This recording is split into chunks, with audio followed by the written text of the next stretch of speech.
இதோ சகல ஜனங்களுக்கும் நற்செய்தி. அது எப்படி என்று பார்க்கும் பொழுது லூக்கா எழுதின சுவிசேஷம் 2ஆம் அதிகாரத்துல 10ஆம் வசனம் 11ஆம் வசனத்திலையும், லூக்கா எழுதின சுவிசேஷம் 1ஆம் அதிகாரம் 68 இருந்து 79 வரைக்கும் நம்ம பார்க்கிறோம். ரொம்ப சுருக்கமா நம்ம பார்க்க போறோம். அல்லேலூயா. அப்போ தேவதூதன் நம்மை நோக்கி பயப்படாதிருங்கள். அல்லேலூயா. பயம் வேதனை உள்ளது. இப்போ எல்லா ஜனத்துக்கும் மிகுந்த சந்தோஷத்தை உண்டாக்கக்கூடிய நற்செய்தி உங்களுக்கு அறிவிக்கிறேன். அது எப்படி சந்தோஷத்தை உண்டாக்கக்கூடிய ஒரு நற்செய்தியா இருக்க முடியும்? அல்லேலூயா. அப்ப இப்படிப்பட்ட ஒரு காரியத்துல இன்று கர்த்தராகிய கிறிஸ்து என்னும் ரட்சகர் உங்களுக்கு தாழ்வுமில்லை.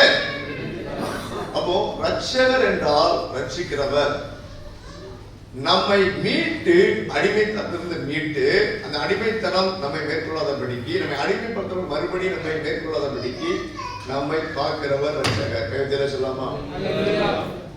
அப்போ பாவத்துக்கு அடிமையா இருந்த ஜனங்கள் பாவத்தின் தன்னை அடையாதபடிக்கு அந்த பாவத்திலிருந்து மீட்டு, அதற்கு பாவத்துக்கு அதிகாரியாகிய பிசாசானவன் மறுபடியும் நம்மை மேற்கொள்ளாதபடிக்கு பாவ மன்னிப்பை அருளி செய்து தம்முடைய வல்லமையை நமக்கு கொடுத்து அந்த ரட்சிப்பை காத்துக்கொள்ள பரிசுத்த வல்லமைகளை கொடுத்து நம்மை ரட்சிக்கும்படியான ஒரு ரட்சகர் பிறந்தார். அல்லேலூயா. ஒன்று, அதனால சந்தோஷம். இரண்டாவது, அவர் இரக்கம் பாராட்டினார், அதற்காக சந்தோஷம். லூக்கா 1:69 தம்முடைய பிதாக்களுக்கு வாக்குத்தத்தம் பண்ணின இரக்கத்தை செய்வதற்கும். அப்போ என்ன புரிந்து கொள்றோம்? ஒரு இரக்கம் வாக்குத்தத்தமாக கொடுக்கப்பட்டது. என்ன அர்த்தம்? இது முன்னால இரக்கம் இல்லாத ஒரு சூழ்நிலை காலகட்டத்தில் ஜனங்கள் வாழ்ந்தார்கள். ஏன் இரக்கம் இல்லை? ஆண்டவர் சொன்ன வார்த்தைகளை கேட்கல. ஆண்டவர் எச்சரித்தார், கண்டித்தார், சிட்சித்தார், தண்டித்தார், திட்டமும் தீர்க்கமாய் அவருடைய நியாய தீர்ப்பை அறிவித்தார். இதெல்லாம் செய்தும் கூட ஜனங்கள் தேவத்துக்கு கோபத்தை உண்டு பண்ணி கொண்டே இருந்தார்கள். ஆண்டவர் பொறுத்து பொறுத்து பார்த்தார். பொறுத்து பொறுத்து இழைத்து போன என்று சொல்கிறார். ஆகவே இப்ப நீங்க விரும்புகிறபடி நீங்க அதிலே இருக்க, நியாயத்திற்கு வெளியானது என்று சொல்லும்படியான ஒரு கோபம் வெளிப்பட்டது. கோபத்தின் வெளிப்பாடுகள் திருந்துபடியாய் கொஞ்சம் கொஞ்ச நாள்ல வெளிப்படுது. அதுக்கெல்லாம் அவன் செவி கொடுக்கல. ஆனாலும் கூட ஜனங்கள் மேல கோபம் இருந்தது. ஆனாலும் கூட நம்முடைய ஆண்டவர் மேல் நம்முடைய ஜனங்கள் மேல் இரக்கம் வைத்தார். அல்லேலூயா. இந்த இரக்கம் கிறிஸ்து இயேசு மூலமாய் வெளிப்பட்டது. முன்னாளுக்கு வாக்குத்தத்தமாய் கொடுக்கப்பட்டது. ஆண்டவராலே சிதறடிக்கப்பட்டார்கள் வெவ்வேறு தேசங்களுக்கு. ஆனால் இப்பொழுதோ கிறிஸ்து இயேசுவின் மூலமாய் அந்த இரக்கம் உண்டாயிற்று. அல்லேலூயா. அப்போ கோபம் இரக்கமாய் மாறும்படியான ஒரு ரட்சகர் நமக்காக பிறப்பார். இயேசு கிறிஸ்து பிறந்தார். அல்லேலூயா. கிறிஸ்து இயேசு தம்மை சிலுவையிலே ஒப்பு கொடுத்து பிதாவோடு கூட நம்மை ஒப்புரவாக்கினார். பிதாவின் கோபங்களே வெளிப்படாதபடிக்கு நம்மை ஒப்புரவாக்கினார். ஒப்புரவாய் ஊழியத்தை செய்ய இயேசு கிறிஸ்து வந்தார். அல்லேலூயா. அப்ப இந்த இரக்கம் எப்படிலாம் வெளிப்பட்டது என்று பார்க்கும்போது 77ஆம் வசனத்துல, லூக்கா 1ஆம் அதிகாரம் 74ஆம் வசனத்துல, பாவ மன்னிப்பாகிய ரட்சிப்பை தெரியப்படுத்தவும். அல்லேலூயா. ஒரு பாவ மன்னிப்பிற்கான வழியை, பாவ மன்னிப்பாகிய ரட்சிப்பை நமக்கு அவர் கொண்டு வரும்படியாக இயேசு கிறிஸ்து வந்து பிறந்தார். அல்லேலூயா. அப்ப இரக்கம் பாவ மன்னிப்பை நமக்கு கொண்டு வந்தது. கோபம் மாறி அந்த பாவத்தெல்லாம், கோபத்துக்கு காரணமான பாவத்தை மன்னிக்கிற பாவ மன்னிப்பின் வழி கிறிஸ்து இயேசு மூலமாய் உண்டாயிற்று. ஒன்று. அல்லேலூயா. இரண்டாவது இந்த இரக்கம் எப்படி வெளிப்பட்டதுன்னா, அந்த வாரத்திலும் மரணத்திலும் மரணங்களிலும் உட்கார்ந்து இருக்கிறவர்களுக்கு வெளிச்சம் தரவும். அல்லேலூயா. அப்போ மனுஷனுக்கு வாழ்நாள் முழுவதும் மரண பயம் இருக்குது, ஒரு நிச்சயமற்ற தன்மை இருக்குது, சந்தோஷம் இல்லை, சமாதானம் இல்லை. அடிமைத்தனத்தினால தன்னுடைய மரணத்தை குறித்து, மரணம் வந்துவிடுமோ என்று சரீரபிரகமான மரணத்தை குறித்து யோசிக்கிற, பயந்து போகிற ஒரு காரியம். மரணத்துக்கு பிற்பாடு நமக்கு என்ன, எங்கே போவோம், நமக்கு தண்டனை உண்டா, பாவியா இருக்கிறோமே என்று சொல்லி மரணத்தை குறித்து பயத்திலே இருக்கிற ஜனங்களுக்கு அந்த மரண இருளில இருந்து அந்த பயமாகிய இருள் நீங்கும்படியாக வெளிச்சமாய் இயேசு கிறிஸ்து வந்தார். அல்லேலூயா. இது ஆண்டவருடைய அடுத்த இரக்கத்தின் வெளிப்பாடு. மூன்றாவது 79ஆம் வசனத்துல, நம்முடைய கால்களை சமாதானத்தின் வழியிலே நடத்தவும். இப்போ ஜனங்கள் எந்த வழியில நடக்காங்க? சமாதானமற்ற வழியிலே, நிச்சயமற்ற வழியிலே, பயத்தின் வழியில, சாபத்தின் வழியிலே நடந்து கொண்டிருக்கிறார்கள். இப்போ அவ் இரக்கத்தினாலே உன்னதத்திலிருந்து தோன்றிய அருணோதயம் நம்மை சந்தித்திருக்கிறது. இயேசு கிறிஸ்துவின் பிறப்பு அருணோதயமாக, ஒரு வெளிச்சமாக, ஒரு பாதையை காட்டுகிறது. அது ஜீவ பாதை என்று வேதத்திலே சொல்லப்படுகிறது. அல்லேலூயா. அந்த ஜீவ பாதையிலே நாம் அவரிடத்துல வந்து சேரவும், நீதி நியாயத்தின் பாதை, அங்கு சமாதானம் உண்டு, சந்தோஷம் உண்டு, அப்படிப்பட்ட பாதையை நமக்கு காட்டவும் அந்த வெளிச்சமாய் ஆண்டவர் இயேசு கிறிஸ்துவின் பிறப்பு இரக்கமாய் நமக்கு கொடுக்கப்பட்டது. அல்லேலூயா. இதுதான் 70ஆம் வசனத்துல நம்ம ஆரம்பிக்கிறோம். நம்முடைய தேவனாகிய தேவனுடைய உருக்கமான இரக்கத்தினாலே. அல்லேலூயா. சாதாரணமான இரக்கம், உருக்கமான இரக்கம். அல்லேலூயா. அதை மேம்படுத்துவோமா? அல்லேலூயா. அதனால நமக்கு சந்தோஷம். 3 விதமான இரக்கங்கள். மூன்றாவது காரியம், பரிசுத்த உடன்படிக்கையை நினைத்தார்களே. அல்லேலூயா. உடன்படிக்கை என்ன? எரேமியா தீர்க்கதரிசி புத்தகம் 31 அதிகாரம் 32 34 வாசிக்கிறோம். அங்கு நாம் பார்க்கும் பொழுது அந்த நாட்களுக்கு பிற்பாடு என்று அங்கு அந்த பரிசுத்த உடன்படிக்கையை குறித்து எழுதப்பட்டிருக்கிறது. எரேமியா தீர்க்கதரிசி புத்தகம் 31 அதிகாரம் 33 வசனம். அது என்ன சொல்லப்படுகிறது? இஸ்ரவேல் குடும்பத்தோடு கூட நான் பண்ண போகிற உடன்படிக்கை என்னவென்றால், அப்போ உடன்படுதல் 2 பேருக்கு இடையில உள்ளது. ஜனங்களுக்கும், ஆண்டவர் கோபப்பட்டு கோபத்துக்குள்ளான ஜனங்களுக்கும் தெய்வத்திற்கும் என்ன உடன்படிக்கை வருகிறது? நீ இதை செய்யணும், நான் உனக்கு இதை செய்வேன். உடன்படிக்கை என்ன உடன்படிக்கை வருது? நான் என் நியாய பிரமாணத்தின் உள்ளத்திலே வைத்து அவள் இருதயத்திலே எழுதுவேன். என்றைக்கு ஒரு மனுஷன் மெய் தெய்வத்துடைய வார்த்தைகளை உண்மையா தேடணும்னா, பரிசுத்த ஆவியானவர் அந்த வார்த்தைகளை உணர்த்தி புரிய வைத்து அவன் இருதயத்தில் எழுதுவார். கைவித்தில சொல்லாமா? உண்மையா தேடணும். அல்லேலூயா. தேவனுடைய ராஜ்யத்தை தேடுங்க. தேவனுடைய ராஜ்யத்துக்கு போகிற மார்க்கத்தை முதலாவது தேடணும். வாழ்க்கையில முதல்ல கொடுத்து தேட வேணும். அவருடைய நீதியை தேடுங்கள். இயேசு கிறிஸ்துவின் வார்த்தையாகிய அவருடைய நீதியை தேட வேண்டும். அல்லேலூயா. மத்தேயு, மார்க்கு, லூக்கா, யோவான், இயேசுசாமி சொன்ன வார்த்தைகளை தயவு செய்து தேடுங்க, சிந்திங்க, கீழ்ப்படியவும் கொடுங்க. பரிசுத்த ஆவியானவர் உங்களுக்கு புரிய வைத்து அந்த வசனம் கீழ்ப்படி ஒப்பு கொடுத்து நமக்கு ஆசீர்வாதமாய் மாற்றி தருவார். அல்லேலூயா. நம்முடைய பயங்கள் எல்லாம் போய்விடும். சமாதானம் நம்முடைய உள்ளத்திலே வரும். அல்லேலூயா. இது அனுபவமா இருக்கிறது. இதெல்லாம் நம்ம அப்படிப்பட்ட ஒரு வாஞ்சோடு இருக்கும் பொழுது அனுபவமாய் பெற்றுக் கொள்ளலாம். இதனால என்ன பலன்? அடுத்த வசனத்தை வாசிக்கிறோம். கர்த்தரை அறிந்து கொள் என்று நாம் போய்விடல. அவர் மெய் தெய்வத்தை நாம் சரியாய் புரிந்து கொள்ள முடியும். மெய் தெய்வம் அவருடைய வழி என்ன, அவருடைய சித்தம் என்ன, அவர் வைத்திருக்கிற ஆசீர்வாதம் என்ன என்று தெய்வத்தின் எல்லா விதமான மகிமையின் ரகசியங்களை, மேன்மைய, கருப்புல நாம் புரிந்து கொள்ள முடியும், அறிந்து கொள்ள முடியும். அல்லேலூயா. இது நாம் அவரோடு நெருங்கி கிட்டி சேர முடியும். இந்த உடன்படிக்கை. அல்லேலூயா. அப்போ ஒரு மெய் தெய்வத்தை சரியாக அறிந்து கொள்ளும்படி ஆண்டவர் கிருபை தருகிறார். இதனால என்ன ஆசீர்வாதம்? அதே வசனத்துல பின்பதில வாசிக்கிறோம். அவள் அக்கிரமத்தை மன்னித்து அவள் பாவங்களை நினையாதிருப்பேன். அல்லேலூயா. அவருடைய பாவங்களை மன்னித்து சாபத்தை மாற்றி அவருடைய அன்புக்குரிய பிள்ளைகளாக மாற்றி நமக்கும் உபயோகிக்கின நம்முடைய பாவங்களை அவர் இனி நினைப்பதில்லை. அல்லேலூயா. கொஞ்சம் நினைச்சா எப்படி இருக்கும் பாருங்க. ஒரு பூரணமான அன்பாய் இருக்காது.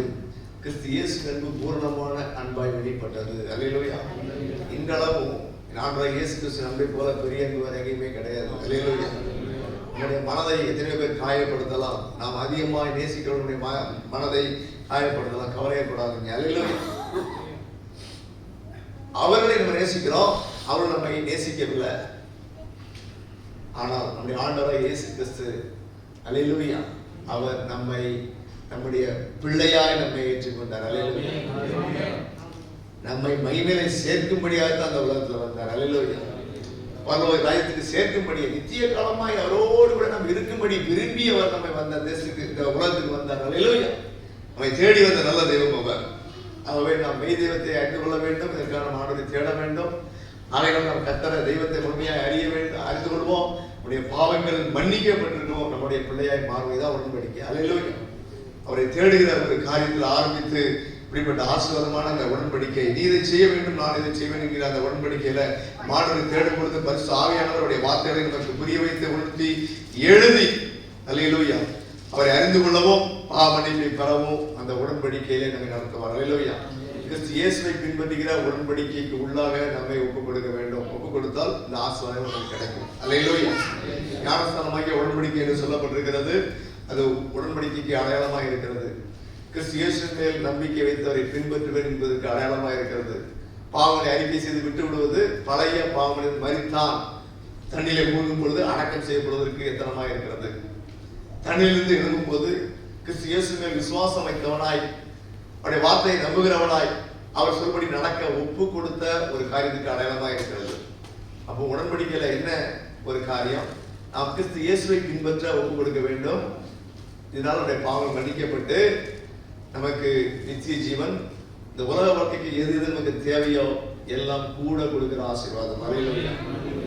அவர் இயேசு கிறிஸ்துவை பின்பற்றுகிற அந்த உடன்படிக்கை நமக்கு பரிசுத்த உடன்படிக்கையை கொடுத்தார். அல்லேலூயா. அது மாத்திரமல்ல, நாம் பார்க்கிறோம், 4ஆவது உங்கள் சத்துருக்களின் கீழிருந்து விடுதலையாக்கப்பட்டு பிசாசாகிய சத்துருக்களிலிருந்து விடுதலையாக்கப்படுவோம். 5ஆவதாக உயிரோடு இருக்கும் நாளெல்லாம் பயம் இல்லாமல் எனக்கு முன்பாக பரிசுத்தோடும் நீதியோடும் எனக்கு ஊழியம் செய்ய கட்டளையிடுவோம். இப்படிப்பட்ட ஆசீர்வாதத்தை பெற்ற நாம் பரிசுத்தத்தோடும் நீதியோடும் நாம் தேவனுக்கு ஊழியம் செய்ய வேண்டும். அல்லேலூயா.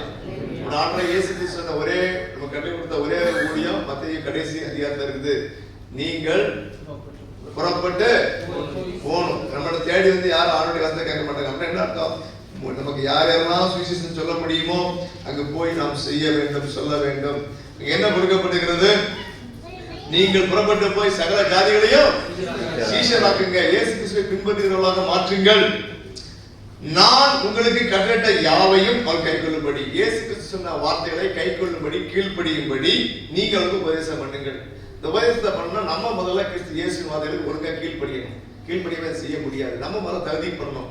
இப்படிப்பட்ட ஒரு காரியத்தை செய்து பிதா குமாரன் பரிசுத்தாவினாலே ஞானஸ்தானமாகிய உடன்படிக்கைக்கு கிறிஸ்து இயேசுவை பின்பற்ற ஒப்பு கொடுத்த பிள்ளையாய் அவளை நீங்க மாற்றுங்க. நம்ம இயேசு கிறிஸ்துவை பின்பற்றுகிற உடன்படிக்கையில் நம்ம ஒப்பு கொடுத்து வாக்கு கொடுத்து இயேசு கிறிஸ்துவை அறிந்து கொள்ள, புரிந்து கொள்ள, கிறிஸ்து இயேசுவின் வார்த்தைகளை சுவிசேஷமாய் அறிவித்து கிறிஸ்து இயேசுவின் கட்டளைகளுக்கு அவர் கீழ்ப்படியவும், கிறிஸ்து இயேசுவை பின்பற்றவும், உடன்படிக்கை செய்யவும் அவளை நாம் நடத்த வேண்டும். அல்லேலூயா. இந்த வேலையை செய்வதற்கு நமக்கு வெக்கமா இருக்குது. இயேசு கிறிஸ்து சொல்ல பயமா இருக்குது. அல்லேலூயா. அழைத்த தேவன் உண்மை உள்ளவர். அவர்கிட்ட போய் ஆண்டவரே நான் உங்க பற்றி சொல்றதுக்கு எனக்கு பயமா இருக்கு, வெக்கமா இருக்குன்னு சொல்லுங்க. அவர் உதவி செய்கிற ஆண்டவர். அல்லேலூயா. பலன் தருகிற ஆண்டவர். அவருடைய வேலையை செய்ய வேணும்னு உணர்ந்து நம்ம ஒப்பு கொடுத்தோம்னா நமக்கு பலன் கொடுத்து நம்ம நடத்துவார். அல்லேலூயா. முன்னால் இருக்கிற நான் சாட்சி. ஆகவே பிரியமானவர்களே, தேவன் நமக்கு கொடுத்த வேலை இதை ஒழுங்கா செய்ய ஒப்பு கொடுப்போம். அல்லேலூயா. அடுத்ததாக அது பெரிய சந்தோஷம். தேவனுக்கு ஊழியம் செய்வது பெரிய சந்தோஷம் அல்லவா? அடுத்ததாக நாம் பார்க்கிறோம், 7ஆவதாக தமது ஜனத்தை சந்தித்து மீட்டுக் கொண்டு நம்முடைய சத்துருக்கள் நின்றும் நம்மை பகைக்கிற யாவருடைய கையிலிருந்து நம்மை ரட்சிக்கும்படிக்கு. அப்போ நம்ம ஆண்டுடைய பிள்ளைகளா இருக்கிறதுனால நம்ம நிறைய பேர் பயக்கிறாங்க, வேலை ஸ்தலத்துல பயக்கிறாங்க, வீட்டுல பயக்கலாம், குடும்பத்துல பயக்கலாம், இனத்தால் பயக்கலாம். நம்ம ஆண்டவரை ஏற்றுக்கொண்டதால முகாந்திரம் இல்லாமல் நம்ம பயப்பாங்க. இந்த பயத்தில் இந்தியாவில் அதிகமாக பெருகி கொண்டிருக்கிறது. நடக்கிற ஆட்சி அதற்கு உதவி செய்கிறது. ஆனாலும் கூட நம்முடைய ஆண்டவர் நம்மை மீட்டு காக்கிறவர். அல்லேலூயா. வல்லமை மேற்கொள்ளாதபடி பாதுகாக்கிறவர். அல்லேலூயா. ஆகையினால நமக்கு ஒரு பெரிய மகிழ்ச்சியின் செய்தி கிறிஸ்து இயேசு நமக்காக பிறந்தபடினாலே. அல்லேலூயா. ஆகவே இந்த மகிழ்ச்சியை நாம் நன்றாக புரிந்து கொண்டு ஏற்றுக்கொண்டு நாம் பிறருக்கு இதை அறிவிக்க வேண்டும். அல்லேலூயா. இப்ப இருக்கிற 15 நிமிஷத்துல சுருக்கமாய் ஆண்டுடைய வார்த்தைக்கு நேராக கடந்து செல்வோம். பிரியமானவர்களே, இந்த வார்த்தையை ஆயத்தப்படுத்தின பொழுது இது ஆண்டவர் கொடுத்த ஒரு வார்த்தை. அல்லேலூயா. எப்பொழுது நான் ஆயத்தப்படுத்த இந்த வார்த்தைக்கு ஆயத்தப்படுத்தினேன் என்றோம், நானோட கேட்ட ஆண்டவரே உங்களுடைய கிறிஸ்துமஸ் ஆராதனைக்காக நான் ஆயத்தப்படுகிறேன், இந்த வார்த்தையை எனக்கு தாங்கன்னு சொல்லி கேட்ட பொழுது கொடுத்தார். எப்பொழுது ஆயத்தப்படுத்தினேன் என்றால், பிரியமானவர்களே, கடந்த 2ஆம் தேதி இங்கிருந்து இந்தியா சென்றுவிட்டு 17ஆம் தேதி நான் மறுபடியும் கர்த்தா தேசத்துக்கு திரும்ப வேண்டும். ஆகவே இந்த கோவிட் டெஸ்ட் எடுத்து சர்டிபிகேட் நெகட்டிவ் என்று இருந்தால் தான் அங்கே ஃப்ளைட்டில் ஏற முடியும். ஆகவே 48 மணி நேரத்துக்கு முன்பாக அதுக்கான டெஸ்ட் எடுக்க வேண்டும். ஆகவே நான் அங்கு லெபார்டரிக்கு சென்று டெஸ்ட் கொடுத்தேன். டெஸ்ட் கொடுத்த பொழுது அங்கு இரவிலே அவர் சொன்னார்கள் பாசிட்டிவ் என்று சொன்னார்கள். அல்லேலூயா. நாங்கள் தான் வர முடியாது. 14 நாள் அங்கே குவாரண்டைன் இருக்கணும். அல்லேலூயா. அங்கே லெபார்டரியில் இந்த ஆளு இவருடைய வீட்டு அட்ரஸ், இவர் கோவிட் டெஸ்ட்டுக்கு வந்திருக்காருன்னு சொல்லி முதல்ல SMS அனுப்பிடுவாங்க. கவர்மெண்ட்டுக்கும் போயிடும். திருப்பி பாசிட்டிவ் சொன்ன அந்த செய்திக்கு போயிடும். எனக்கு மிகுந்த துக்கமா இருந்தது. ஆனா என்னுடைய சரீரத்துல எந்த விதமான அறிகுறியும் கிடையாது. ஒரு காய்ச்சலோ சளியோ தும்மலோ எதுவுமே கிடையாது. நான் போன 14 நாட்களும் வீட்டிலே இல்லை, எல்லா வேலையும் பார்த்தேன். ஆண்டுக்கு சொல்றேன், எனக்கு தெரியும் எனக்கு ஒன்றும் இல்லைன்னு தெரியும். பட் ரிசல்ட் பாசிட்டிவ் வந்தது. இப்படிப்பட்ட ஒரு இக்கட்டான நிலையில மறுநாள் காலையில நான் எழும்பினேன். ஆண்டவரே, நீர் என்னை கர்த்தர் கொண்டு போக வராது. நான் அதுக்கு முந்தின நாளே ஆண்டு வசனத்தை கொடுத்து விட்டார். அது பெரிய சாட்சி. நான் குரூப்ல போட்டு விடுறேன். ஏன்னா சபையில சாட்சி சொல்ல நேரம் இல்லை, அதிகமாக சொல்லலை. எப்படி ஒரு புயலை போல காரியங்கள் அந்த ஒரு நாள் அனுபவமானது பெரிய அனுபவமாக இருந்தது. அது இப்போ சொல்ல நேரம் இல்லை. எங்கள் குரூப்ல நான் போட போகிறேன். தயவுசெய்து உங்கள் சாட்சிகளை குரூப்ல போடுங்க. தேவனை மேம்படுத்துறதுக்கு அந்த விட்டு விட வேண்டாம். நமக்கு சபையில நேரம் கிடையாது. தயவுசெய்து அதுக்கு மாத்திரம் நீங்கள் பயன்படுத்துங்க. அதை ஓப்பன் பண்ணி விட போகிறேன். உங்களுடைய சபையில் என்னென்ன சாட்சி சொல்ல விரும்புகிறீங்களோ அதை நீங்கள் சொல்லலாம். முதல்ல நானும் சொல்ல போகிறேன். ஏற்கனவே அப்படி செய்தது தான், யாரும் பயன்படுத்தலை. பரவாயில்ல, அப்படி ஆண்டை மேம்படுத்த பயன்படுத்துவோம். ஆகவே மறுநாள் காலையில், ஆண்டவரே நான் அந்த டிஸ்ட் போக போகிறேன், ஆனாலும் நீர் நீ கிறிஸ்துமஸ் கொண்டு நிறுத்த போறீங்க, எனக்கு கிறிஸ்துமஸ்க்கான செய்தியை தாங்க என்று நான் கேட்டேன். ஆண்டு இந்த வார்த்தையை கொடுத்தேன். திறந்தவனே ஜெபம் பண்ணிட்டு திறந்தவனே கிறிஸ்துமஸ்க்கான அதே வார்த்தையை கொடுத்தார். ஏதோ ஒரு வார்த்தையை கொடுத்து இது ஆண்டு கொடுத்தாரு சொல்லல. கிறிஸ்துமஸ்க்கு வேண்டிய வார்த்தை தாங்க என்று கேட்டேன். கிறிஸ்துமஸ் வார்த்தையை கொடுத்தார். அல்லேலூயா. மறு டெஸ்ட் கொடுப்பதற்கு முன்பாக கலெக்டர்ல இருந்து போனேன். 20 போனேன். பாட்டி வரிசாங்க. ஆண்டு ஸ்தோத்திரம். மிகுந்த வேதனையோடு கூட ஒரு நிச்சயமற்ற தன்மையோடு கூட இருந்தது. ஆண்டுடைய பெரிதான கிருபையாலே 2:40 அங்கு செய்தி வந்தது, நெகட்டிவ் வந்தது. ஆகவே ஊருக்கு பிற்பாடுதான் புறப்பட ஆரம்பித்து இரவுல கிளம்பி வந்தேன். ஏர்போர்ட்ல மறுபடியும் கோவிட் டெஸ்ட் செய்தார்கள். ஆண்டு நெகட்டிவ். 6வது நாள் செய்தார்கள், அதுவும் நெகட்டிவ். நேற்று தான் சரியாச்சு, கிரீனுக்கு மாறிச்சு. இன்னைக்கு 6 நிலை மத்தியிலே கொண்டு வந்து விட்டார். அல்லேலூயா. ஆகவே அவருடைய கொடுத்த வார்த்தை அது திட்டமும் தீர்வுமானது. அல்லேலூயா. நாம் எடுத்துக்கொள்வோம் வேத இன்றைக்கான செய்தியை. குறைந்த நேரத்தில் நம்ம பார்க்க போறோம். அல்லேலூயா. ஏசாயா தீர்க்கதரிசியின் புத்தகம் 29ஆம் அதிகாரம் 18ஆம் வசனம்.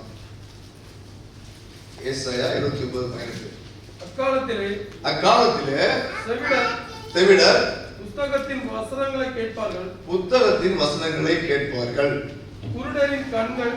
குருடரின் கண்கள் இருளுக்கும் அந்தாரத்துக்கும் நீங்களாக்கி பார்வை அடையும். அல்லேலூயா. அந்த காலம் எதை குறிக்கிறது என்றால், கிறிஸ்து இயேசுவின் பிறப்பின் காலத்திலே உண்டாகக்கூடிய ஒரு நன்மையை, ஆசீர்வாதத்தை இங்கு குறிப்பிடுவதை நாம் பார்க்கிறோம். அல்லேலூயா. அந்த காலத்துல அப்படி என்றால் இந்த வசனம் சொல்லப்பட்ட காலம் எப்படியான காலம் என்று நம்ம பார்க்கும் பொழுது, அல்லேலூயா, இங்கு நாம் பார்க்கிறோம். இங்கு ஏசாயா 29:18. ஆகவே அப்பொழுது இருந்த காலம் எப்படிப்பட்ட ஒரு காலம்? அக்காலத்திலே கிறிஸ்து இயேசுவின் பிறப்பின் காலத்திலே செவிடர் புத்தகத்தின் வசனங்களை கேட்பார்கள். குருடரின் கண்கள் இருளுக்கும் அந்தகாரத்துக்கும் நீங்களாக்கி பார்வை அடையும். அது என்னன்னு பார்க்க போறோம். அப்போ எந்த காலத்தில் கொடுக்கப்படுது என்றால், நாம் வாசிக்கிற 29ஆம் வசனத்தின் தொடக்கத்திலே, தாவீது வாசம் பண்ணின நகரமாகிய அரியேலே வருஷா வருஷம் பண்டிகைகளை நீ அனுசரித்து வந்தாலும். அப்போ யாரு கொடுக்கப்படுகிறது? வருஷா வருஷம் இவங்க தவறாம ஆண்டுடைய பண்டிகையை கொண்டாடுறாங்க. ரொம்ப சந்தோஷமான ஒரு காரியம். அல்லேலூயா. நாமும் கொண்டாடுற மாதிரியே அவங்களும் வருஷ வருஷம் கொண்டாடுறாங்க. ஆனா ஆண்டவர் என்ன சொல்றாருன்னு பார்க்கும்போது, அரியேலுக்கு இடுக்கம் உண்டாக்குவேன், அப்பொழுது துக்கமும் சலிப்பும் உண்டாகும் என்று அங்கு ஆண்டவர் கொடுக்கிறார். எவ்வளவு ஒரு பயங்கரமான ஒரு வார்த்தை. இவங்க ஆண்டுடைய பிள்ளைகளுக்கு சொல்லிக் கொடுக்கிறார்கள். ஆண்டுடைய பண்டிகை கொண்டாடுறாங்க, தேவ நியமத்தை அங்கு அனுசரிக்காங்க. இவளுக்கு என்ன சொல்லப்பட்டிருக்கிறது? உங்களுக்கு இடுக்கம் உண்டாகும். அல்லேலூயா. துக்கமும் சலிப்பும் உண்டாகும். இதெல்லாம் ஏன் உண்டாச்சு அப்படின்னு கேட்டா, 13ஆம் வசனத்துல வாசிக்கிறோம், இந்த ஜனங்கள் தங்கள் வாயினாலே என்னிடத்தில் சேர்ந்து தங்கள் உதடுகளினால் என்னை கனம் பண்ணுகிறார்கள், அவர்கள் இருதயமோ எனக்கு தூரமாய் விலகி இருக்கிறது. அப்படி என்ன அர்த்தம்? ஆண்டவரோடு கூட இசைந்து இல்லை, தூரமாய் போயிட்டுனா விலகி இருக்குதுன்னா ஆண்டவருடைய மனதிற்கு உனக்கு எந்த சம்பந்தமும் இல்லாமல் இருந்தது. அவர்களுக்கு பயப்படுகிற பயம் மனுஷனாலே போதிக்கப்பட்ட கற்பனையா இருக்கிறது. ஆண்டவருக்கு பயப்பட சொல்றாங்க, அது மனுஷன் சொல்லப்பட்ட சில காரியமா இருக்குது. எப்படி ஒரு மெய் தெய்வத்தை தேடி அதனால உண்டான தெய்வ பயம், கர்த்தரை தேடுகிற உணர்வு உண்டான ஒரு காரியம் இல்லை. அப்போ மனுஷனால் போதிக்கப்பட்ட அந்த பயம் கொஞ்ச நாள் இருக்கும், மறுபடியும் மறைந்து போகும். அதான் நேர்ந்தது. எனவே தான் அவருடைய வாழ்க்கையில துணிகரமாய் பாவங்கள் செய்கிற காரியம் வந்தது. 15ஆம் வசனத்துல வாசிக்கிறோம், தங்கள் கிரியைகளை அந்த காலத்தில் நடப்பித்து நம்மை காண்கிறவன் யார், நம்மை அறிகிறவர் யார் என்பவர்களுக்கு ஐயோ. அப்ப இந்த ஜனங்கள் என்ன சொல்ல ஆரம்பிச்சாங்க? துணிகரமாய் பாவம் செய்து என்னை யார் கேட்பா, என்னை யார் பாப்பா என்கின்ற அந்த ஒரு எண்ணம் இருந்தபடினாலே துணிகரமாய் இவர்கள் பாவம் செய்ய ஆரம்பித்தார்கள். அது எந்த அளவுக்கு இருந்தது என்றால், அடுத்த வசனத்துல வாசிக்கிறோம், உருவாக்கப்பட்ட மனுஷன் தன்னை உருவாக்கியவரை குறித்து, மெய் தெய்வத்தை குறித்து, படைத்தவரை குறித்து அவருக்கு புத்தி இல்லை என்று சொல்லத்தகுமோ? எவ்வளவு துணிகரமான பாவம்! தெய்வத்திற்கு புத்தி இல்லை என்று சொல்லக்கூடிய அளவுக்கு அவருடைய பாவம் மகா துணிகரமாய் இருந்தது. அல்லேலூயா. இன்னும் சில பேர் பாவம் செய்வாங்க, நான் பாவிதான், ஆனா தெய்வத்தை குறித்து வரும்போது தெய்வ பயத்தையும் வச்சுக்குவாங்க. ஆனா இது அதையும் மீறின ஒரு கேடுகட்ட, இப்படிப்பட்ட ஒரு பயமில்லாத ஒரு காரியத்தின் வெளிப்பாடாய் நம்ம பார்க்கிறோம். அல்லேலூயா. இதனாலதான் அந்த மக்களுக்கு எப்படிப்பட்ட ஒரு காரியத்தை உண்டாக்குகிறார். ஆனாலும் இவளுக்கு என்று ஒரு விடுதலை கொடுக்கும்படியான ஒரு காலம் வைக்கப்பட்டிருக்கிறது. அல்லேலூயா.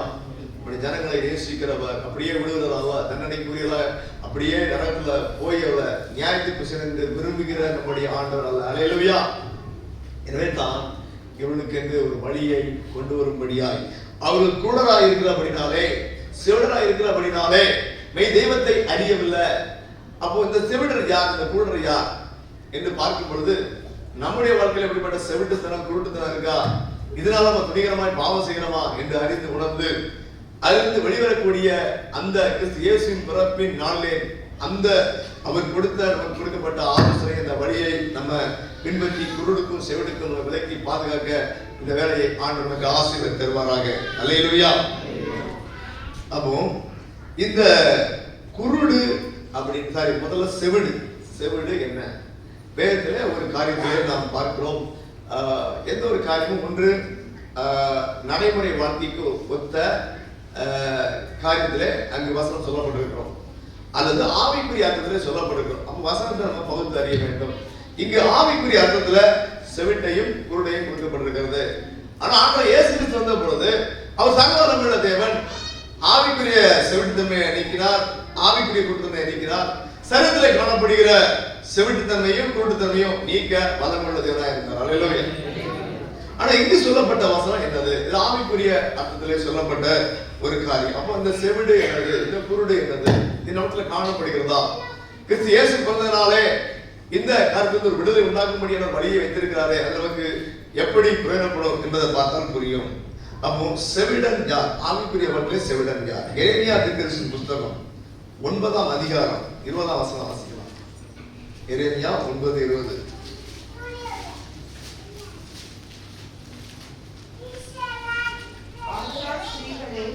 ஆதலால் ஸ்திரீகளே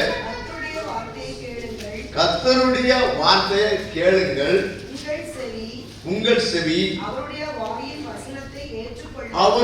வாயின் வசனத்தை ஏற்றுக்கொள்ளட்டும். அல்லேலூயா. அப்போ செவிட யார்? கர்த்தருடைய வார்த்தையை கேட்கறான், ஏற்றுக்கொள்ளாதவன் செவிடு. கவிதையில சொல்லாமா? அல்லேலூயா. செவிடு இல்லாதவன் யாரு? கர்த்தருடைய வார்த்தையை கேட்கறான், ஏற்றுக்கொள்கிறான். அல்லேலூயா. மறுபடியும் புரியுதா? செவிடன் யாரு? கர்த்தருடைய வார்த்தை எல்லாரும் கேட்கிறாங்க.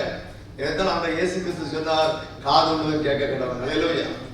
காது இருந்தா தெய்வத்துடைய வார்த்தை கேட்டு ஏற்றுக்கொள்ள வேண்டும். அப்படின்னு செவிடன் கிடையாது, ஆவிக்குரிய செவிடன் கிடையாது.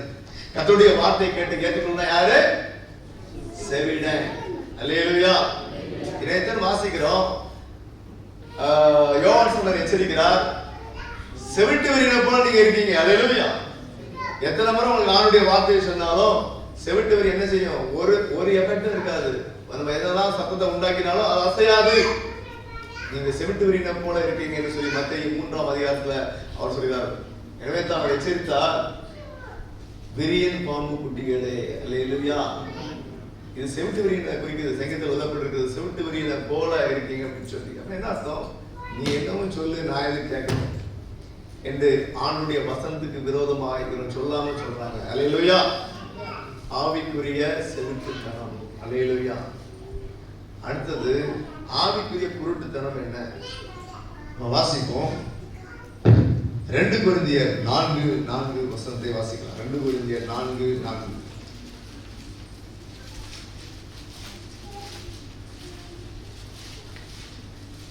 தேவனுடைய சாயலாய் இருக்கிற தேவனுடைய சாயல் அவரை போல இருக்கிற கிறிஸ்துவின் மகிமையான சுவிசேஷத்தின் ஒளி, கிறிஸ்து இயேசுவின் சுவிசேஷமாகிய அவருடைய வார்த்தையாய் ஒளி. அது ஒளி ஜீவனுள்ள இருக்கிறது, இருளை நீக்குகிறது.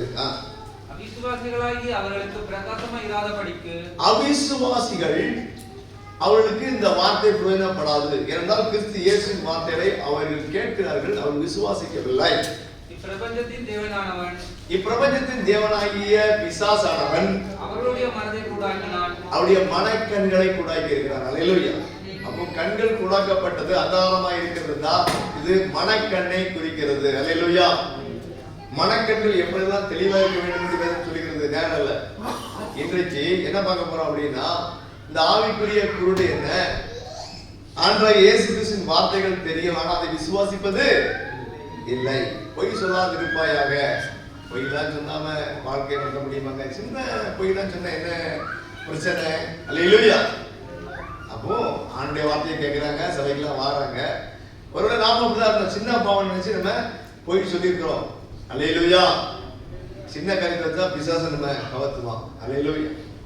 பொய் சொன்னதுனால பிடிக்கப்பட்டோம் அப்படின்னா நம்முடைய பெயர் கெட்டு போவோம். சின்ன பொய் தான், வேரியேஷன். அப்போ இப்படிப்பட்ட ஒரு காரியத்துல கிறிஸ்து இயேசுவின் வார்த்தையை முழுதாய் நம்பினால் நமக்கு ஆசீர்வாதம். அல்லேலூயா. கொஞ்சம் அட்ஜஸ்ட் பண்ணாலும் அது ஆசீர்வாத இழப்பு நமக்கு உண்டு. அல்லேலூயா. அப்ப இப்படி பல காரியங்களை ஒவ்வொருவரும் மாறுபடும். இதை செஞ்சா என்ன, இதை ஏன் செய்யக்கூடாது? ஆணுடைய நிறைய வார்த்தைக்கு கீழ்ப்படுகிற காரியம் உண்டு, ஏற்றுக்கொள்கிற காரியம் உண்டு. சில வசனங்களை, சில கட்டளைகளை ஏற்றுக்கொள்ளாத, ஏனென்றால் இந்த வசனத்தை விசுவாசிக்கவில்லை. குருட்டுத்தனம். விசுவாசம் என்றால் என்ன என்று வேதம் சொல்கிறது. ஒரு வசனத்தை எனக்கு விசுவாசிக்க வேண்டும். இந்த வசனம் வேதத்தில் எழுதப்பட்ட எல்லா வசனமும் எனக்கு என்று விசுவாசிக்க வேண்டும். அல்லேலூயா. விசுவாசம் வேதம் சொல்கிற விசுவாசம் நம்ம அடிக்கடி பார்த்துக்கிறோம்.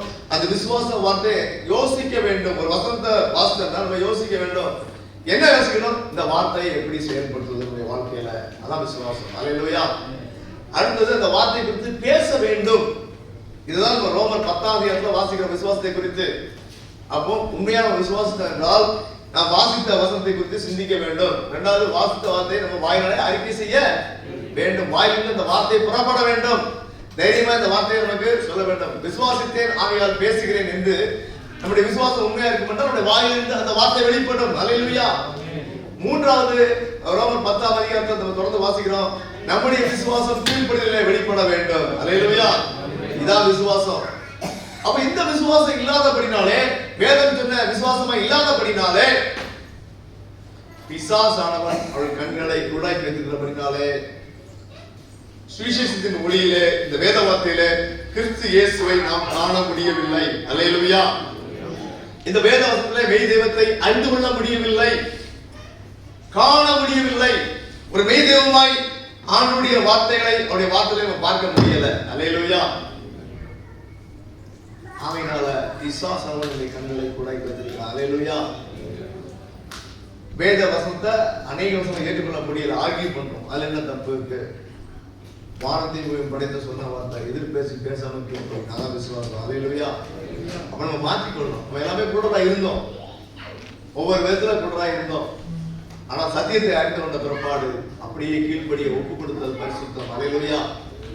ரோமர் நிருபத்துல 6ஆம் அதிகாரத்துல கிறிஸ்து இயேசுவின் வார்த்தைக்கு கீழ்ப்படிய ஒப்பு கொடுத்தல் பரிசுத்தம். அல்லேலூயா. நமக்கு ஆண்டு கிடையாத தடைகள் மாறி அசுத்தம் நீக்கப்பட்டு பரிசுத்தம் உண்டாகின்றது. தெய்வத்தை சரியாய் நம்ம பார்க்க முடியும், மனக்கண்களால் பார்க்க முடியும். அல்லேலூயா. அவருடைய மேன்மையை பார்க்க முடியும், மகத்துவத்தை பார்க்க முடியும். நம்முடைய கண்கள் தெளிவாக்கப்படும். அல்லேலூயா. ஆகவே பிரியமானவர்களே, இந்த காரியத்துல நாம் செவிடா அல்லது கூடலாய் நம்ம இருக்கிறோமா? இன்றைக்கு நம்ம ஒப்பு கொடுப்போம். கிறிஸ்து இயேசுவின் வார்த்தையை கேட்கிற நாம் அதை ஏற்றுக்கொள்வோம். நம்முடைய செவிட்டுத்தன்மை மாறும். அல்லேலூயா. வரும் கோபத்துக்கு நம்ம தப்பிக்கொள்ள முடியாது. கர்த்தருடைய வார்த்தையை கவனித்து கேட்கணும். கர்த்தருடைய வார்த்தையை கற்றுக்கொள்ள விரும்புகிறவனை போல ஆவலை கேட்கணும். அல்லேலூயா.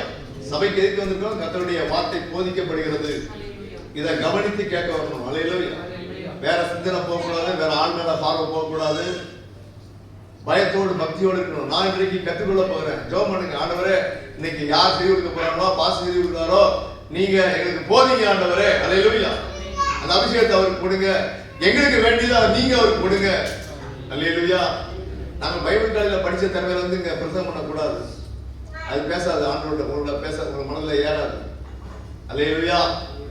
அது அலங்காரமா நிறைய காரியமா பேசிக்கிட்டு போலாம். ஆனா கர்த்தர் கொடுத்த வார்த்தை அப்படி சித்தம் நிறைவேறும்படியாய் உங்களுக்கு நேராக வந்து கொண்டிருக்கிறது. அல்லேலூயா. நீங்க ஏற்றுக்கொண்டா உங்களுக்கு ஆசீர்வாதம். உங்களுடைய செவிட்டுத்தன்மை எல்லாம் மாறும். வரும் கோபத்துக்கு நீங்க தப்பித்துக் கொள்வீங்க. அல்லேலூயா. இந்த வசனங்களை வாசிக்கும் பொழுது அது நமக்கு தேவ மகிமையை காணும்படியான ஒரு காரியத்தை செய்கிறது. அல்லேலூயா. நீங்க யோசித்து பாருங்க. கொரோனான்னு சொன்னதுனால வீட்டுல வந்து அடுத்த நாள் வந்து ஓடிட்டு போயிட்டான். கொரோனா நோயாளி ஏத்த வீட்டுல அடுத்த எல்லாம் கதை மூடியாச்சு. கொரோனா நோயாளி இருக்காரு. அதனால ஒரு கடை ஒன்று திறக்கல. கடைக்கான உள்ள ஆண்டு நல்லா வரும். அல்லேலூயா. கிட்டத்தட்ட 20 போன் கால், கலெக்டர் ஆஃபீஸர்ல ஒரு கால், எல்லாம் நோகடிக்கிற கால். எங்க போனீங்க, எங்க இருக்கீங்க, ஏது இருக்கீங்க, அது சாட்சியில நிறைய சொல்லணும். ஆனாலும் ஆண்டவரே, நீங்க கிறிஸ்துமஸ் ஆராதனை கொண்டு வந்து பண்ணுவாங்க. வசந்தத்தை எடுத்து ஆண்டவர் கொடுத்தாரு. அன்னைக்கு டெஸ்ட்டுக்கு போகும்போதே ஆண்டவர் வசந்தம் கொடுத்தாரு. நீ ஆபத்துல கூடுவா, நான் உதவி செய்வேன். எனக்கு அவசியம் உபயோகிச்சது. என்ன ஆபத்து வரப்போகுதுன்னு தெரியலையே. அல்லேலூயா. இன்னும் நிறைய இருக்கு. ஆண்டவர் என்ன வெளிப்படுத்தினாரு, எப்படி செயல்படுத்தினாரு. அல்லேலூயா. விசுவாசத்தினாலே ஜெயிக்க தேவன் கிருபை தந்தார். இந்த வசனம் எனக்கு ஆண்டவரே, புயல் காற்றிலே அங்கு தத்தளிக்கிறார்கள், ஆபத்திலே கூப்பிட்ட பொழுது விரும்பிய துறைமுகத்துக்கு போய் சேர ஆண்டவர் உதவி செய்தார். அல்லேலூயா. அப்போ இப்படி நெருக்கத்துல வசனங்களை விசுவாசிக்க படிக்கணும். அல்லேலூயா. நம்ம நல்லா இருக்கிற ஒழுங்கா விசுவாசிக்கணும். கஷ்டமான வேளையில விசுவாசிக்க படிக்கணும். தேவ மகிமையை ஐசியமாய் காண்போம். அல்லேலூயா. புயல் வந்தாதானே ஆண்டுடைய வல்லமை வெளிப்படும், விடுவிக்கிற வல்லமை இல்லைன்னு தெரியாது நமக்கு. அல்லேலூயா. விசுவாசிக்க படிப்போம், நம்முடைய கண்கள் திறக்கப்படும். அல்லேலூயா. ஆகவே பிரியமானவர்களே, இந்த காரியத்துல என்ன காரணம் இந்த பிரபலம் வருவதற்கு என்று பார்க்கும் பொழுது ஏசாயா புத்தகம் 6ஆம் அதிகாரம் 9-10 நம்ம வாசிக்கிறோம். அங்க இருதயம் கொளுத்தது என்று நம்ம வாசிக்கிறோம். இன்னும் பார்க்கும் பொழுது அங்கு தொடர்ந்து நம்ம பார்க்கும் பொழுது அங்கு நம்முடைய இருதயம் கொளுத்திருக்கிறது மேட்டிமை என்று சொல்லி அங்கு நம்ம பார்க்கிறோம். இந்த எரேமியா தீர்க்கதரிசி புத்தகம் 13ஆம் அதிகாரம் 15 முதல் 17 வாசிக்கலாம். எரேமியா 13, 15, 17 நானே வாசிக்கிறேன். அங்கு என்ன பார்க்கிறோம் அங்கு அப்படின்னு பார்க்கும் பொழுது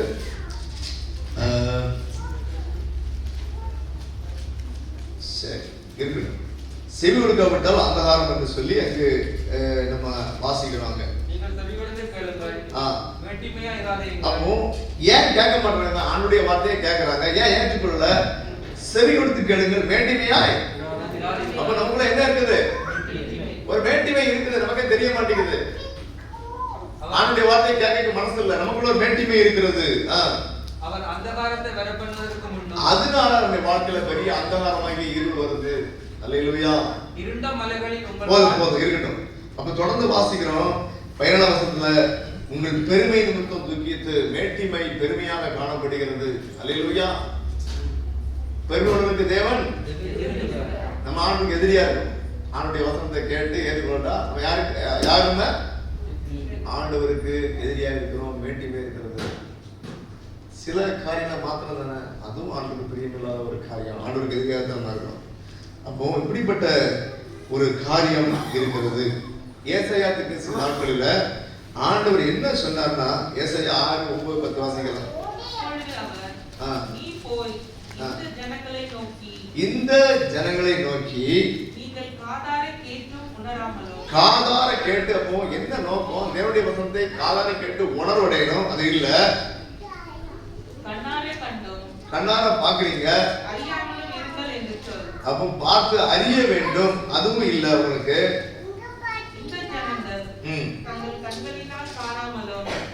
தங்கள் காதுகளினால் கேளாமலும் ம். தங்கள் இருதயத்தினால் உணர்ந்து குணப்படாமலும் ம். நான் அவர்களை ஆரோக்கியமாக்காமலும் இருக்க நீ அவர்கள் இருதயத்தை பொறுத்ததாக்கி ம். அவர்கள் காதுகளை மந்தப்படுத்தி அவர்கள் கண்களை மூடிப்போடு என்றார். இங்க ஆண்டவரே ஒரு கட்டளை கொடுக்காரா? இவன் இன்னும் நல்லா கொடுத்து நல்லா கண்ணெல்லாம் பார்க்க வேண்டாம், அல்லேலூயா, இவன் வந்து குருடாவே இருக்கட்டும் என்று சொல்லி ஆண்டவர் கொடுத்த ஒரு நாட்களை நம்ம பார்க்கிறோம். அல்லேலூயா. இது நல்ல சரியான டிரான்ஸ்லேஷன்னா நீ இவனை குழப்பி போடு.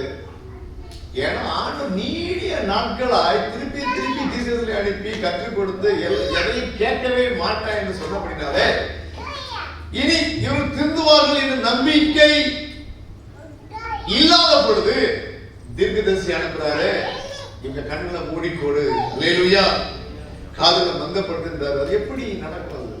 அல்லேலூயா. இப்ப ஏசாயா தீர்க்கதரிசி சொன்ன இந்த வாக்கியம்லாம் ஜனங்கள் ஏற்கனவே குருடு, ஏற்கனவே செவிடு, அது இன்னும் அது அப்படியே இருக்கும்படி செய்து ஏசாயா தீர்க்கதரிசி கொண்டு சொல்றாரு.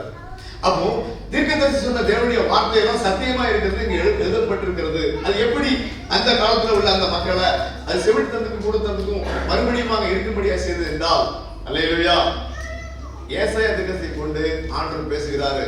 உனக்கு இன்னும் நடக்கணும் நாளைக்குரிய காரியத்தை பேசுறாரு, அடுத்த ஆண்டுக்குரிய காரியத்தை பேசுறாரு, அடுத்த கிறிஸ்து இயேசுவின் பிறப்ப எவ்வளவு வருஷம் கழிச்சு நடக்க கிறிஸ்து இயேசுவின் பிறப்பத்தை பேசுறாரு. கூடவே 1000 வருட அரசாட்சியா இன்னைக்கு வரைக்கும் ஆண்டுடைய வருகையாக்கு பிற்பாடு உள்ள காரியங்கள்லாம் ஏசாயா தீர்க்கதரிசி எழுதி வைக்கிறார். இதை கேட்டவனுக்கு கொஞ்சம் கண்ட்ரோல் பண்ணுங்க. இதை கேட்டவன என்ன ஆகுது? ஜனங்களுக்கு குழம்பி போயிடுறாங்க. அல்லேலூயா. இது நடக்கின்றாரு, அது நடக்கின்றாரு, 100 வருஷம் 1000 வருஷம் அதுக்கு மேல உள்ள காரியங்கள்லாம் சொல்றாரு. சொல்லி எவனும் கவனிக்காம போறான். அல்லேலூயா. ஆனா எல்லாம் சத்தியம். சொல்லாமா? அல்லேலூயா. இதனாலதான் அப்படிப்பட்ட காலத்துல இருந்த ஜனங்களுக்கு தான் மறுபடியுமாய் நம்மள பெரிய உண்டாக்கி கிறிஸ்து இயேசு மூலமாய், அல்லேலூயா, செவிடன் கவனித்து கேட்கும்படியாக கிறிஸ்து இயேசுவை ஏற்றுக்கொள்ளும்படியான ஒரு காலங்களை கொண்டு வராரு. அல்லேலூயா. அவிசுவாசத்தால பிசாசு குழாய்க்கிற ஒரு காரியத்துல மெய் தெய்வத்தை இயேசு கிறிஸ்து மூலமாய் பார்க்கும்படியான ஒரு கிருபைகளை அந்த கிறிஸ்து இயேசு பிறப்பிலே அவர் கொண்டு வருகிறார். அல்லேலூயா. ஆகவே பிரியமானவர்களே, இப்படிப்பட்ட மகத்துவமான நாட்களில் நம்ம இருக்கிறோம். அல்லேலூயா. இதை நாம் நம்முடைய வாழ்க்கையில செயல்படுத்தி அப்போ ஆண்டவராகிய இயேசுக்கு வேத வார்த்தை எதுனாலும் ஏற்றுக்கொள்ள ரெடியா நம்ம ஒப்பு கொடுப்போம். எல்லாம் சொல்லாமா? அல்லேலூயா. எதிர்கேள்வி கேட்காம அது எப்படி நியாயம் பேசாம பைபிள் எழுதப்பட்டிருக்கு கிறிஸ்து இயேசு வார்த்தை இருக்குது மறு பேச்சு பேசாம நம்ம ஏற்றுக்கொள்ளும்படியாய் நம்ம ஒப்பு கொடுப்போம். நம்முடைய நம்முடைய செவிடு அது எடுபட்டு போவோம். செவிட்டு வழியா இருக்க மாட்டோம். ஆணுடைய கோபத்துக்கு நாம் தப்பித்துக் கொள்வோம். அல்லேலூயா. அடுத்ததாக நம்முடைய ஆவிக்குரிய கண்கள் திறக்கப்படும். விசுவாசிக்கிறதுனால தேவ மகிமையை காண்போம். மெய் தெய்வத்தை நம்ம மனக்கண்களால் காண்போம். நாம் உணர்வடைவோம், குணமடைவோம், ஆரோக்கியம் அடைவோம் என்று வேதம் சொல்லுகிறது. அல்லேலூயா. இப்படிப்பட்ட ஆவிக்குரிய ஆசீர்வாதங்களை மெய் தெய்வத்தை கண்டுகொள்ளும்படியாக வேதத்தில் சொல்லப்பட்ட வார்த்தைகளை அப்படியே ஏற்றுக்கொள்வோம். எல்லா வசனங்களையும் விசுவாசிப்போம், கீழ்ப்படிவோம். அதை குறித்து வசனங்களை குறித்து சிந்தித்து உணர்ந்து அதை குறித்து பேசி வசனங்களை பேச படிப்போம். அல்லேலூயா. கொஞ்சம் மனப்பாடம் பண்ணுவோம், மற்றவங்க தைரியமா பேசுவோம், அதுக்கு கீழ்ப்படி ஒப்பு கொடுப்போம். பிசாசு கூடாக்கி தன்னை மனங்கள் திறக்கப்பட்டு தேவனுடைய கோபத்துக்கு உண்டான செவிட்டுத்தன்மை மாறி அவருடைய பிள்ளைகளாக அவருடைய மகிமையிலே சேர்க்கும்படியான பெரிய ஆசீர்வாதத்துக்காக பிறந்தாரோ அந்த ஆசீர்வாதத்தை நம்மை பெற்றுக்கொள்ள நம்ம ஒப்பு கொடுப்போம். அல்லேலூயா. எல்லாரும் எழுந்திருந்து நம்ம ஜெபம் பண்ணுவோமா? அல்லேலூயா. ஆண்டவரே, உங்களுடைய வசனங்களெல்லாம் நான் கேட்கிறேன்ப்பா, ஆனா அநேக வசனங்களை நான் ஏற்றுக்கொள்ளல, கீழ்ப்படியல. என்னுடைய செவிட்டுத்தன்மையெல்லாம் மாறுபடி எனக்கு உதவி செய்யுங்க ஆண்டவரே. இந்த வசனத்தை அப்படியே ஏற்றுக்கொள்ற மனம் தாங்க கேட்போமா? இன்னும் இந்த வசனங்களை அநேக வசனங்களை விசுவாசிக்கல, எதுக்கு கேட்கிறேன், அதை நம்பல, எனக்கு கீழ்ப்படியல, கீழ்ப்படியாம இருக்குது, அவிசுவாசம் இருக்குது. என்னுடைய அவிசுவாசம் மாற உதவி செய்யுங்க ஆண்டவரே. நான் மைதியமாகி உண்மை காண வேண்டும் ஆண்டவரே. என் மனை காணாத உண்மை காண வேண்டும், உடைய மகிமையை காண வேண்டும், உடைய வழியை காண வேண்டும் என்று சொல்லி நம்ம ஜெபம் பண்ணுவோமா? அல்லேலூயா. இது இன்னைக்கு ஒரு பெரிய ஆசீர்வாதம். பிரியமான நாட்கள் செல்லாது. கடைசி நாட்களிலே கொடிய நோய்கள் உலகத்தில் உண்டாகும் என்று சொன்ன நாட்கள் இருக்கிறோம். கொடிய நோய்கள் இதுக்கு முன்னாடி உலகத்தில் வந்தது. ஏதோ ஒரு இடத்துல வந்த இதுல உலகம் முழுவதும் அசைக்கிற ஆண்டுடைய வார்த்தை நிறைவேறதா இருக்கிறது. கடைசி நாட்களிலே வரும்னா வரும், வந்தது. அல்லேலூயா. ஆகவே இந்த கடைசி நாட்களில் நம்ம கிறிஸ்தவமா இருக்காதபடிக்கு ஆண்டுடைய வார்த்தைக்கு செவி கொடுக்க நம்ம ஒப்பு கொடுப்போம், விசுவாசிப்போம். நம்முடைய மனக்கண்கள் திறக்கப்படட்டும். கர்த்தருடைய பார்வையிலே அவருக்கு பிரியமான பிள்ளைய மாறும். செவி கொடுக்கிற பிள்ளை பிரியமான பிள்ளை. எந்த பிள்ளை சொன்னபடி கேட்கும், ஆண்டுக்கு பிரியமான பிள்ளை. ஆயத்தந்த ஜெபம் பண்ணுவோம். எல்லாம் பரலோக பிதாவே, நன்றியோடு கூட துதிக்கிறோம், ஸ்தோத்திரிக்கிறோம். நீ பிறந்த நாளின் சந்தோஷத்தை அறிந்தோம், பிறந்த நோக்கத்தை அறிந்தோம். ஆண்டவரே, நீ எங்களுக்காக கொடுத்த இந்த வார்த்தைக்கு ஸ்தோத்திரம். உம்முடைய பார்வையிலே நாங்கள் செவிடனா இருக்கக்கூடாது, செவிட்டு பிரியனா இருக்கக்கூடாது, உடைய கோபத்துக்கு காரணமா இருக்கக்கூடாது. கேட்டவருடைய வார்த்தைகளை ஏற்றுக்கொள்ளட்டும். அப்படிப்பட்ட தாழ்மையை தாங்க ஆண்டவரே. ஆண்டவரே, உடைய வசனங்கள் எல்லாம் வாசிக்கும் பொழுது, கேட்கும் பொழுது விசுவாசிக்கிற ஒரு காரியத்தை எனக்கு தான் இது உண்மை எந்த சூழலில் நம்புவதற்கு அந்த விசுவாசத்தை தாங்க. அந்த வார்த்தைகள் எல்லாம் நாங்கள் கொடுத்து சிந்திக்கட்டும், பேசட்டும், கீழ்ப்படியட்டும். மனக்கண்கள்லாம் தெளிவாகட்டும். மீதியமாய் உண்மை காண கிருபைத்தாங்க, நெருங்கி கிட்டிய கிருபைத்தாங்க. உடைய மகிமை நாங்கள் காண்பதனாலே அந்த மகிமைகள் மேல் வருவதாக. ஆண்டவரே, விடுதலை உண்டாவதாக, ஆசீர்வாதம் உண்டாவதாக. ஆண்டவரே, அந்த ஒவ்வொரு பிள்ளைகளும் தேவரை ஆஸ்வதிப்பீராக. நீ பிறந்ததின் மகிமை, ரட்சிப்பு, சந்தோஷம், சமாதானம் பெருகுவதாக. ஆஸ்வதிப்பீராக. இயேசு கிறிஸ்து நாமத்தில் ஜெபிக்கிறோம் நல்ல பிதாவே. ஆமென். ஆமென். அல்லேலூயா.